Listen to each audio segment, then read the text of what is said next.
Porque no dice recording in progress. Ahí está. La hematopoiesis o eritropoiesis, en realidad, cuando nosotros lo estudiamos ahora a nivel embriológico, vamos a referirnos como hematopoiesis y no como eritropoiesis, porque la eritropoiesis sería la formación de los glóbulos rojos o los eritrocitos. Ahora, hematopoiesis es la formación de la sangre. Y recordemos que en la sangre no solo hay glóbulos rojos, sino que también hay glóbulos blancos, que no estarían apareciendo, en realidad sí son estos, y las plaquetas, que son las que no aparecen acá. Entonces, lo que vamos a estudiar es la formación de los elementos formes de la sangre. ¿Cuáles son los elementos formes? Glóbulos rojos, glóbulos blancos y plaquetas. O eritrocitos, leucocitos y trombocitos. A mí siempre me gustó estudiar la etimología de las palabras, cosa de que a mí me ayude a entender por qué eso se llama de esa forma. Hemato significa sangre, polle viene de pollein, que significa hacer, y el sufijo cis significa acción de. Entonces, si nosotros lo analizamos, es acción de hacer sangre, que es básicamente la definición de hematopoiesis. Cuando nosotros hablamos de hematopoiesis, tenemos que tener en consideración que se van a formar a partir de células totipotenciales o pluripotenciales, que básicamente, ¿qué ha pasado aquí? ¿Por qué me eliminaste la...? Ahí está. De células totipotenciales o pluripotenciales, que básicamente son células madre, que sufren un proceso de diferenciación en la que van a dar dos linajes distintos a nivel eh, de los elementos formes de la sangre. O van a un linaje linfoide o dan un linaje mieloide. Las progenitoras del linaje mieloide van a dar eritrocitos, plaquetas y los granulocitos. ¿Cuáles eran los granulocitos? Los neutrófilos, los eosinófilos y los basófilos, porque tienen gránulos. Y después tenemos el resto de las células leucocitarias que derivan de la linaje linfoide. Es decir, vamos a tener una primera célula, que es una célula madre, que se conocen como stem cell, que se empiezan a diferenciar por distintos factores que le van generando distintas partes del cuerpo, que las van orientando hacia si tienen que ser primero un linaje mieloide o un linaje linfoide, y luego, en cada uno de esos linajes, qué células se tienen que formar. Como vemos en esta imagen, partimos siempre de una célula pluripotente que elige, en realidad se divide en dos linajes, o es un linaje mieloide o es un linaje linfoide. A partir de entonces, del linaje mieloide, si hay eritropoyetina, vamos a tener, eritropoyetina, vamos a tener eritrocitos. Si hay trombopoyetina, vamos a tener trombocitos o plaquetas. Y si hay interleuquina 3, vamos a tener basófilos, eosinófilos y neutrófilos, que son los granulocitos. Obviamente también monocitos. Esto no se le pregunta en las moléculas, solo le estoy esquematizando. Y si va hacia el linaje o hacia el lado linfoide, va a generar linfocitos B, linfocitos T y linfocitos natural killer. Los natural killers básicamente son linfocitos asesinos, básicamente. A mí me encanta analizarlos como si fueran, ¿cómo se llama este? De Misión Imposible. Tom Cruise, bueno, ellos son asesinos. Lo que a nosotros nos compete hoy es analizar los distintos sitios en donde tenemos que generar o se van a generar sangre. Cuando hablamos de sangre entera, acuérdense. Entonces, se va a dividir la hematopoiesis en tres fases: la fase mesoblástica, la fase esplénica hepática y la fase mieloide. El nombre ya les está indicando dónde se produce esto. La fase mesoblástica en el mesodermo, la fase esplénica hepática en el hígado y en el, iba a decir en el espleno, en el vaso, y la fase mieloide en la médula, que no es la médula espinal, por las dudas, es la médula ósea, roja. Entonces, acá tenemos esquematizado, básicamente, de cuándo hacia cuándo se produce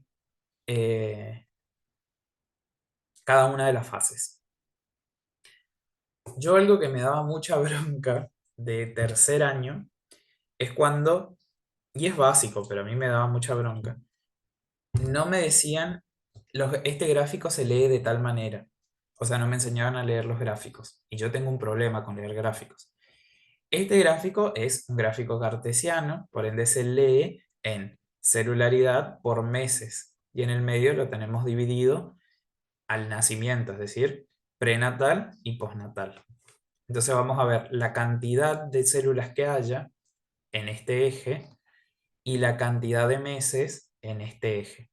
Entonces podemos trazar unas curvas que son, por ejemplo, en el saco vitelino, que está mal porque no es saco vitelino, en realidad es el mesodermo extraembrionario que cubre el saco vitelino, que va de cuándo hasta cuándo. Y podemos ver que hay una parte de una gran cantidad de celularidad o de una gran producción de células y disminuye. Lo mismo pasa en el hígado y en el vaso, que empieza a aumentar la cantidad por el tiempo y hasta cuándo se proyecta.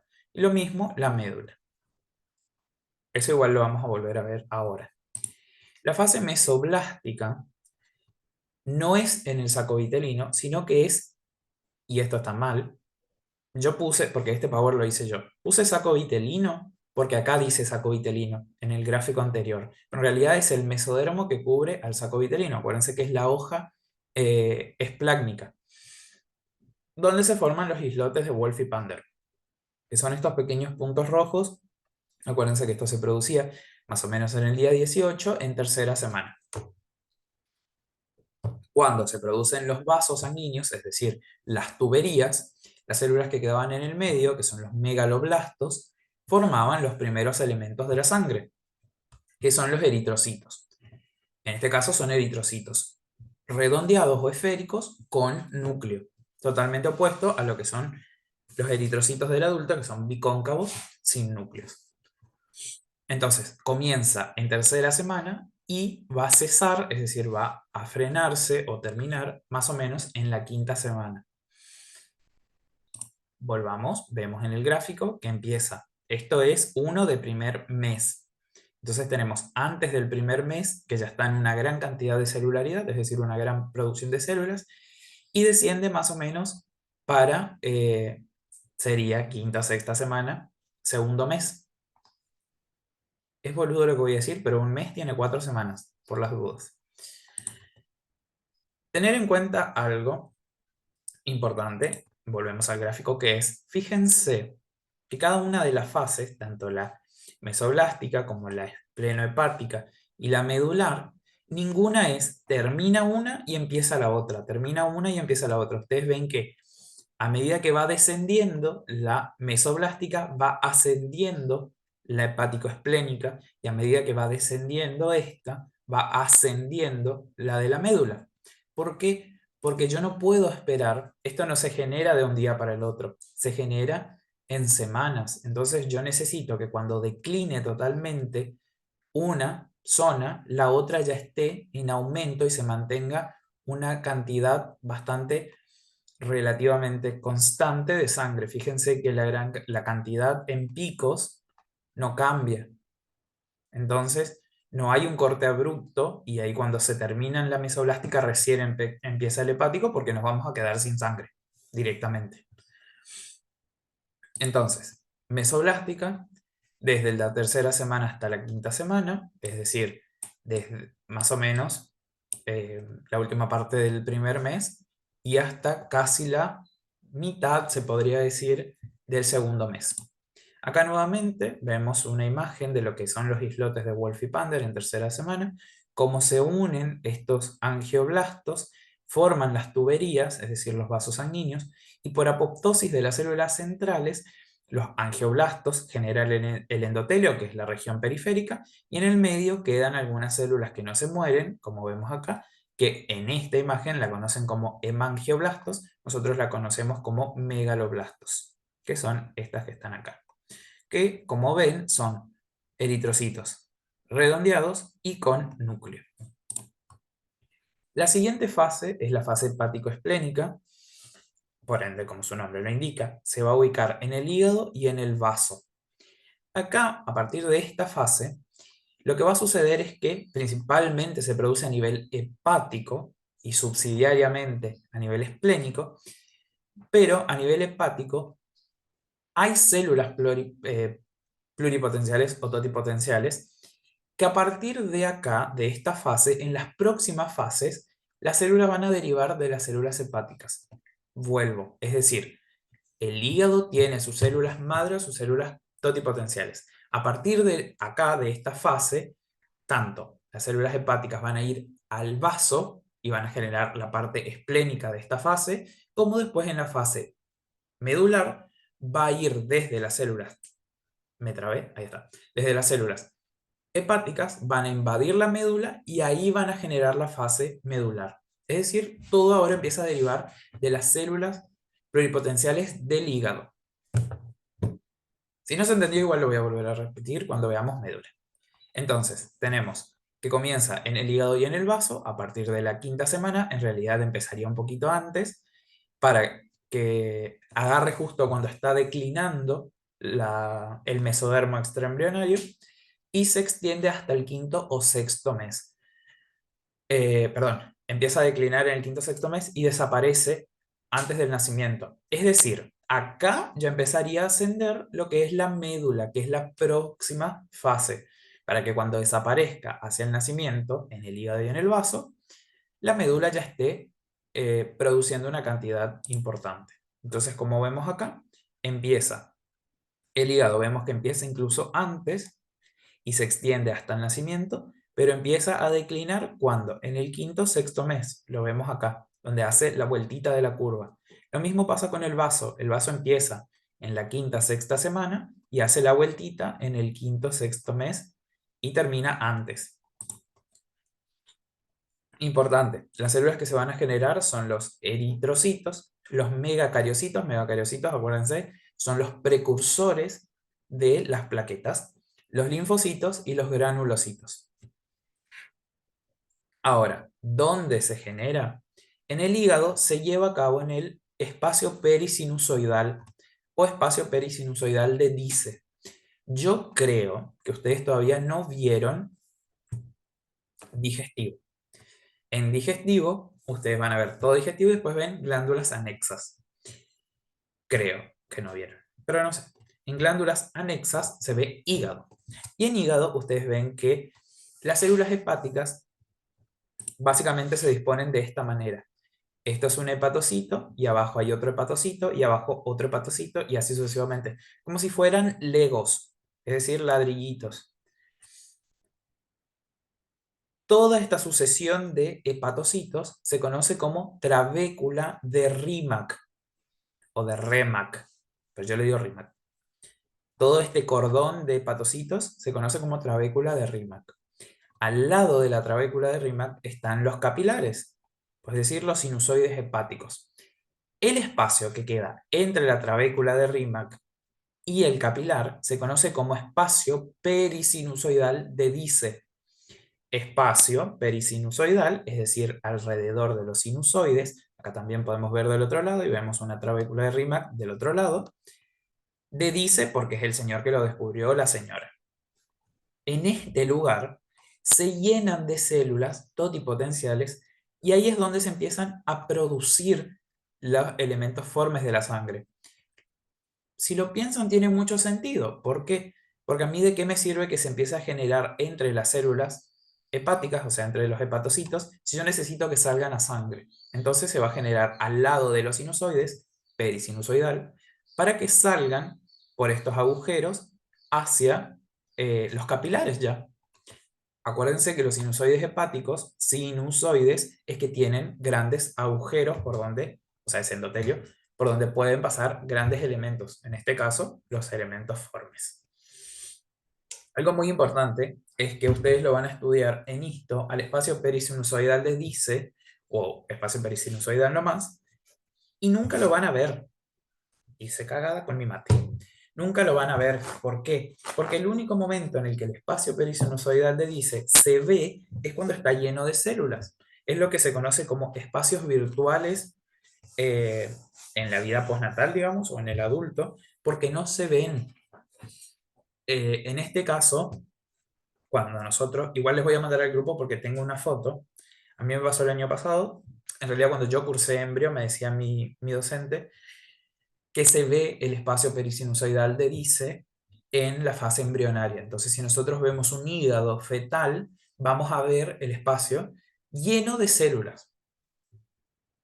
Yo tuve, y ustedes también van a tener, un TP, un trabajo práctico de embrio que se da en la tercera era, más o menos al finalizar, donde nosotros vemos microscópicamente embriones.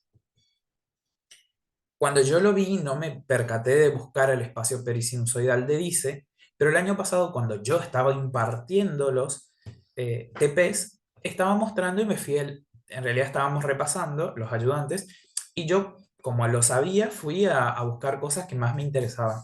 Entonces fui al hígado de este preparado y me puse a mirar y le discutí a mi jefe de ayudantes, al que estaba antes, que ese era el espacio perisinusoidal de Dice y era el espacio perisinusoidal de Dice lleno de celulitas. Me decía que no se puede ver el espacio, que es muy chico, que las lentes del microscopio no se llegan. Yo agarré, saqué una foto y le mandé a la doctora, a mi profesora que ya se retiró, y le digo, esto es una foto de hígado de rata, que es el preparado embrionario.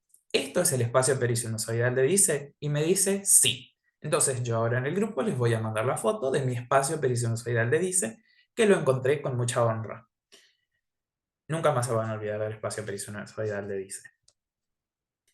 Bien, entonces acá se llenan de células pluripotenciales o totipotenciales que se van a diferenciar en las células o los elementos formes. En el vaso, esto se lleva a cabo en la pulpa roja, la parte eritroica, si se quiere decir, o la parte de glóbulos rojos, se lleva a cabo en la pulpa roja. Ya la parte leucocitaria se lleva a cabo en la pulpa blanca.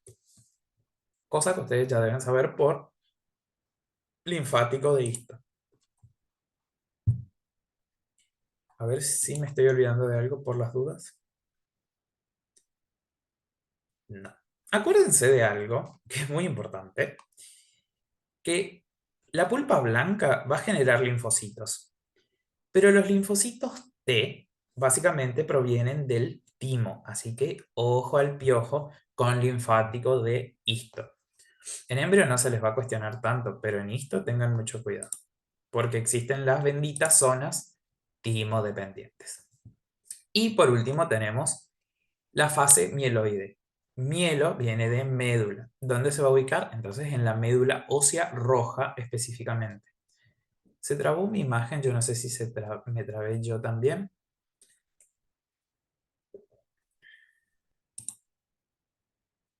Mm, no me estoy moviendo.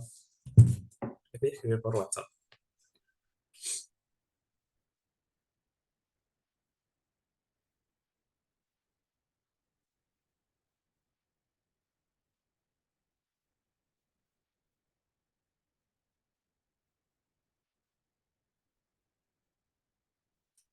Ahí volví.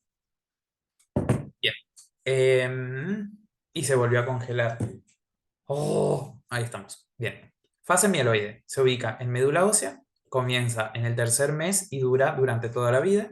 Es decir, nuestras células sanguíneas se están formando hoy en día en nuestra médula ósea roja, que van a producir eritrocitos, plaquetas y linfocitos, básicamente todas las células de la sangre, incluso los linfocitos T, porque acuérdense que los linfocitos T se producen en la médula y ahí se van hacia la hace el timo para madurar.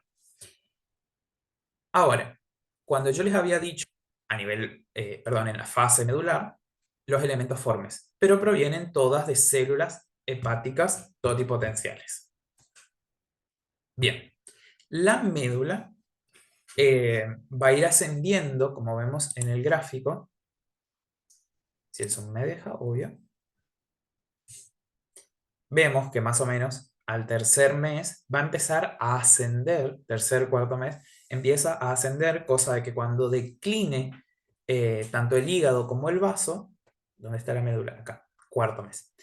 Cuando empieza a declinar el hígado y el vaso, ella ya está ascendiendo. Y después del nacimiento se mantiene constantemente en todo lo que son los huesos largos, que yo me niego a que el esternón sea un hueso largo, pero bueno, para mí es un hueso plano, lo mismo las costillas, pero X. Más que nada, se producen los huesos largos que tienen la diáfisis y por ende pueden producir, que tienen médula ósea roja y pueden producir sangre. Algo curioso es que en zonas el mesodermo en nosotros deja de existir con la gestación. El hígado, el vaso y la médula persisten. Órganos, que son hematopoyéticos, es decir, sacan la sangre, los elementos formes, básicamente los eritrocitos, que están viejos de la sangre. Más que nada el vaso. El hígado también, pero ni tanto. Más que nada el vaso. Que son órganos que en la vida adulta tienen esta función, pero dado el caso que se necesite una gran proliferación de sangre, porque hay una anemia, por ejemplo, ahora ya lo vamos a ver, tanto el hígado como el vaso pueden retomar su función hematopoyética en la vida postnatal. Obviamente esto me va a dar un aumento del tamaño del hígado, del vaso, bla, bla, bla. Clínica. Pero le pueden llegar a ayudar a la médula en el caso de que ésta no consiga o no pueda suplir las necesidades. Ahora vamos a ver si me estoy olvidando de algo. No.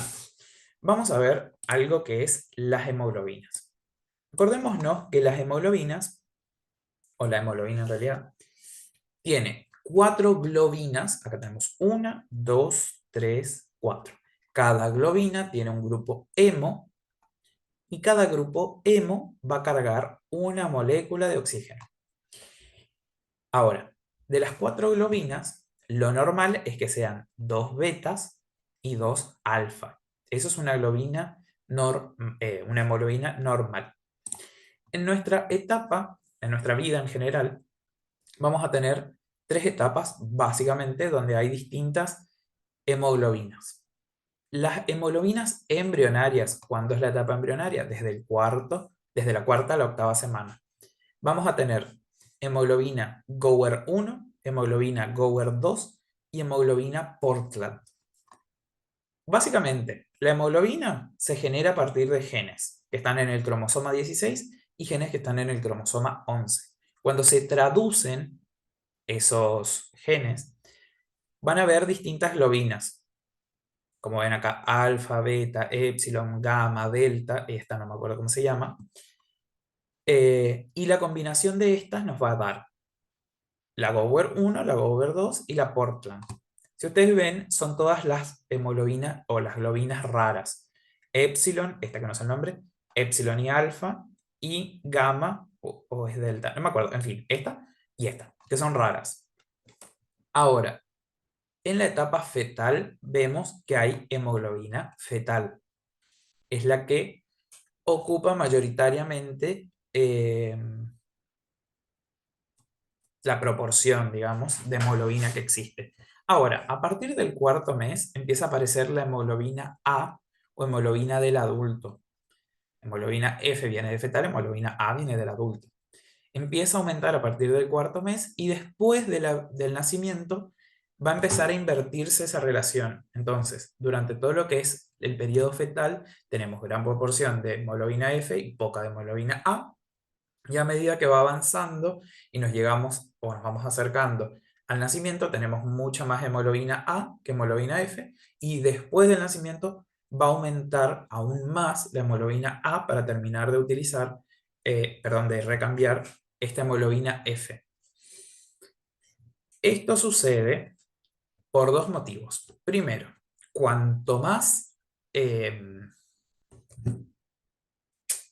no es inmadura, pero vamos a utilizar la palabra inmadura. Cuanto más inmadura esté la hemoglobina, o sea, la hemoglobina, menos afinidad tiene por el oxígeno, o más afinidad tiene por el oxígeno. Uno de los dos. Cuestión que afecta o genera más hipoxemia, es decir, nosotros no podríamos tener mayor cantidad de hemoglobina fetal porque tendríamos menos oxígeno disponible para las células.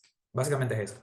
Por eso tenemos que generar el gran recambio de hemoglobina fetal por hemoglobina del adulto, es decir, hemoglobina F por hemoglobina A. Obviamente, como nada en nuestro cuerpo es abrupto, sino que se genera progresivamente. Entonces, después del nacimiento, durante los primeros años se sigue recambiando progresivamente hasta llegar a un punto de que tengamos 99% de hemoglobina adulto o de hemoglobina A y 1% de hemoglobina F. Ahora, ¿por qué les estoy contando esto? Porque cuando todos nosotros nacemos, tenemos lo que se conoce como ictericia fisiológica. La ictericia fisiológica ictericia es coloración amarillenta o amarilla de piel y mucosas por elevación de la bilirrubina. Cuando nosotros degradamos hemoglobina en el proceso hemocaterético, vamos a tener bilirrubina. Cuando aumenta la bilirrubina por arriba de un umbral, que no importa que ustedes lo sepan, esto se empieza a depositar en piel y mucosas, es decir, nos empezamos a poner amarillos. Cuando nosotros tenemos a nivel perinatal, es decir, después del nacimiento, una gran destrucción de esta hemoglobina F va a aumentar, si yo destruyo más hemoglobina, va a aumentar más la bilirrubina. Entonces esa bilirrubina se empieza a depositar en los tejidos. La solución médica, luz ultravioleta.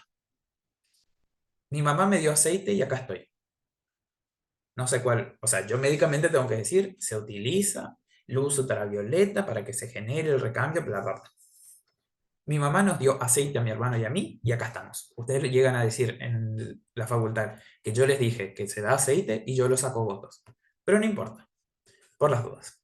Entonces, lo importante es que sepan cuáles son de cada etapa y que necesariamente tenemos un recambio y que por eso se genera la ictericia fisiológica en los bebés.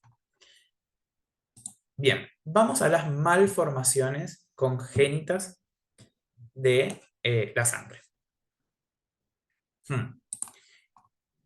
Y la primera que vamos a hablar justamente no es una malformación congénita. La eritroblastosis fetal o enfermedad por incompatibilidad de RH no es una malformación congénita, sino es una enfermedad fetal. ¿Cuál es la diferencia entre malformación congénita y enfermedad fetal? La malformación congénita requiere una alteración en la formación directa o en la generación o génesis de este órgano o de este tejido. La enfermedad fetal es cuando algo externo afecta a una estructura que normalmente se está formando.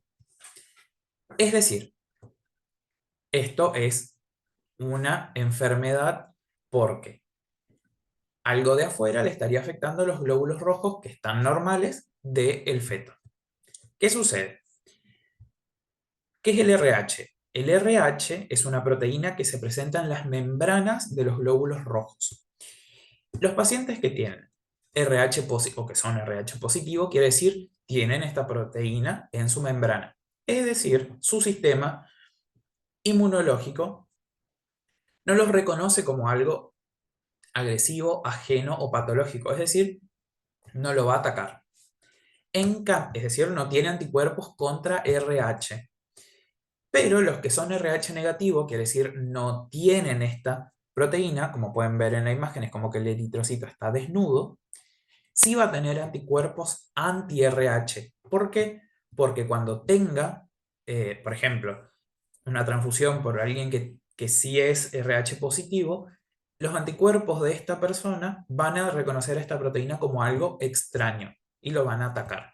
Entonces, lo que sucede con las madres RH negativas, y con eso hay que tener muchísimo cuidado, por eso en los servicios de neonatología o en los servicios de obstetricia, se ven grandes carteles o en las carpetas de las madres que dice RH negativo. Ustedes no se pueden equivocar con una madre RH negativa. ¿Qué sucede? Viene la madre RH negativa embarazada por primera vez, su primera gestación. ¿Puede que sea RH negativo su feto? Puede. ¿Puede que sea RH positivo? También. Acuérdense que para que sea RH negativo tiene que ser recesivo, es decir, los dos alelos tienen que ser RH negativo. Si es heterocigoto y tenemos uno RH positivo y uno RH negativo, va a ser positivo. Y si tiene los dos positivos, va a ser positivo. ¿Qué me indica esto? La posibilidad de que hayan RH negativos es mayor de que hayan RHs. La posibilidad de que hayan RHs positivos es mayor de que hayan RHs negativos. Entonces, si una madre tiene RH negativo, hay que tener en cuenta que su hijo puede ser RH positivo.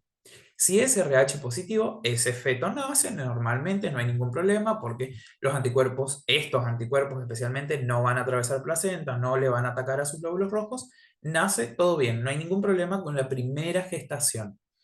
El problema es que cuando se produce el nacimiento, va a haber un intercambio, sí o sí, de sangre fetal y sangre materna. Se produce un pequeño pasaje de sangre, una pequeña mezcla. En esta pequeña mezcla, estos eritrocitos RH positivos en la madre RH negativa van a generar una reacción inmunológica. Es decir, el cuerpo de la madre los van a reconocer como extraños y los van a matar o los van a destruir a estos glóbulos rojos que atravesaron el cuerpo materno. El feto ya salió hace rato ya. ¿Hay algún problema? No, por ahora ningún problema, no genera alguna respuesta patológica a nivel del cuerpo materno. El problema es cuando ella se embarace por segunda vez y ya tenga los anticuerpos que sí pueden atravesar placenta por la primera gestación.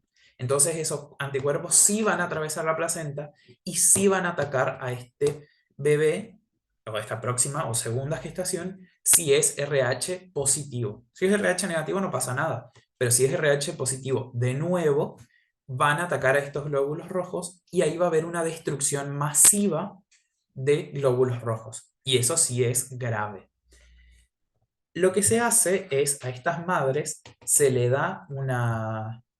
Siempre se dice que es una inyección. Hasta el día de hoy no sé bien lo que es. Lo voy a ver en obstetricia.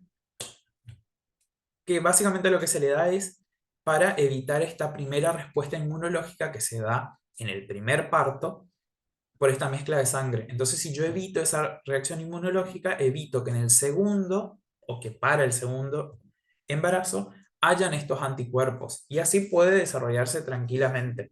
Si no, yo probablemente le voy a tener que generar o dar transfusiones a este segundo embarazo, segundo feto. Ojo, es muy peligroso esto, porque hacer transfusiones no es fácil. Y segundo, aunque yo le haga transfusiones, puede ser muy grave o muy grande la respuesta que tiene la madre inmunológicamente y aunque le genere, puede afectar gravemente al feto.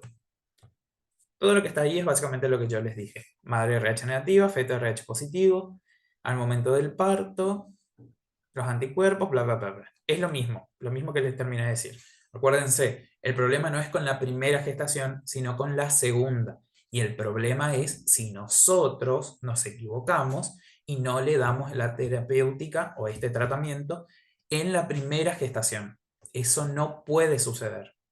Obviamente, hay casos en los que, y más en la Argentina, en Brasil también sucede un montón, que es los partos que no hay intervención con el sistema de salud. Estas zonas más rurales o zonas que tienen culturalmente eh, partos naturales, porque culturalmente es así, más que nada los pueblos nativos, en donde no se recurre al sistema de salud. Entonces, la posibilidad de que aumente la eritroblastosis fetal es mayor y en su segundo, tercer, cuarto hijo se pueden llegar a producir hasta abortos. Entonces, ese es un gran problema. Y ahora sí empezamos con las malformaciones congénitas propiamente dichas. La primera que vamos a ver es la talasemia. Nuevamente, Etimológicamente hablando, hemia viene de sangre, talas viene de mar. Lucas, ¿por qué se produce en el mar? No, es porque era común en el sudoeste asiático, en el lejano oriente y en el mar Mediterráneo que esto sucediera. Hoy en día ya es de distribución global, pero nos acordamos que talasemia viene de el mar, del mar Mediterráneo, ¿no? Va a ser un trastorno genético que básicamente genera una hemoglobina defectuosa. ¿Qué sucede? Acuérdense que nuestra hemoglobina, la hemoglobina del adulto, está compuesta por dos cadenas beta y por dos cadenas alfa. En este caso hay un gen afectado, o el de las beta o el de las alfa. Y ahí tenemos la alfa talasemia y la beta talasemia. Lo tengo anotado. Sí. En el caso de que se produzca una alteración, por ejemplo, de las beta, lo que se va a producir es mayor cantidad de alfa y viceversa. Si no hay alfa, hay mayor cantidad de beta. Sí. Cuando se produce la alfa talasemia, es decir, no hay alfa, va a haber muchas betas. Entonces lo que sucede es, hay una disminución de la producción, o sea, se producen hemoglobinas anómalas, el cuerpo dice, no, Negri, a mí no me sirve estas hemoglobinas anómalas para el glóbulo rojo, vamos a disminuir la cantidad de glóbulos rojos. En realidad no es no vamos, sino que se disminuye la cantidad de glóbulos rojos porque no hay hemoglobinas acordes a las que nosotros necesitamos. En ese caso se produce una hipoxemia porque hay menos camioncitos que lleven oxígeno. Por ende se produce disminución de oxígeno en sangre, hipoxemia. Ahora, en el caso de las beta talasemia, hay muchas alfa y en este caso se producen hemoglobinas que precipitan en la membrana del glóbulo rojo, haciendo que esta membrana se deforme y a la hora de pasar en un capilar, estos se estampan contra el capilar y se destruyen. Por ende, genera una anemia hemolítica, es decir, lítica de lisis, hemo de sangre, por destrucción de glóbulos rojos. Esto me genera una gran destrucción de glóbulos rojos. En el primero no se generaban, en el segundo se generan pero se destruyen. Y eso es un problema. Tengo menos de un minuto, hacemos otro zoom y terminamos con las malformaciones congénitas. Si tienen alguna pregunta sobre todo lo que he venido explicando hasta acá de hematopoiesis, me las hacen, no hay ningún problema.